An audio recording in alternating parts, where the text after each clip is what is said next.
Maranatha, a daily devotional by Ellen G. White. Cleansing of the sanctuary. I saw in the night vision, and behold, one like the Son of Man came with the clouds of heaven, and came to the Ancient of Days, and they brought him near before him. Daniel 7, verse 13. After his ascension, our Saviour began his work as our high priest. Says Paul, Christ is not entered into the holy places made with hands, which are the figures of the true, but into heaven itself, now to appear in the presence of God for us. Hebrews 9, verse 24. For 18 centuries, this work of ministration continued in the first apartment of the sanctuary. The blood of Christ, pleaded in behalf of penitent believers, secured their pardon and acceptance with the Father, yet their sins still remained upon the books of record. As in the typical service, there was a work of atonement at the close of the year.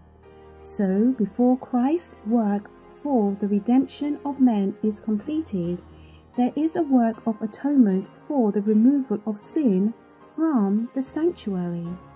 This is the service which began when the 2,300 days ended.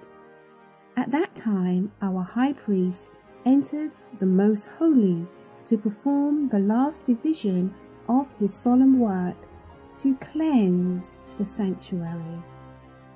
The coming of Christ as our high priest to the most holy place for the cleansing of the sanctuary brought to view in Daniel 8:14 the coming of the Son of Man to the Ancient of Days, as presented in Daniel 7:13, and the coming of the Lord to his temple, foretold by Malachi, are descriptions of the same event, and this is also represented by the coming of the bridegroom to the marriage, described by Christ in the parable of the 10 virgins of Matthew 25.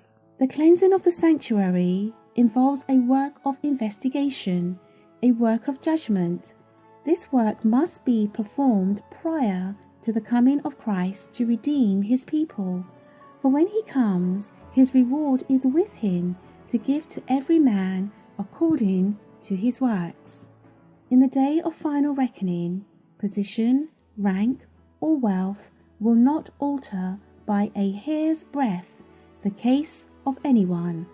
By the all-seeing God, men will be judged by what they are in purity, in nobility, in love for Christ.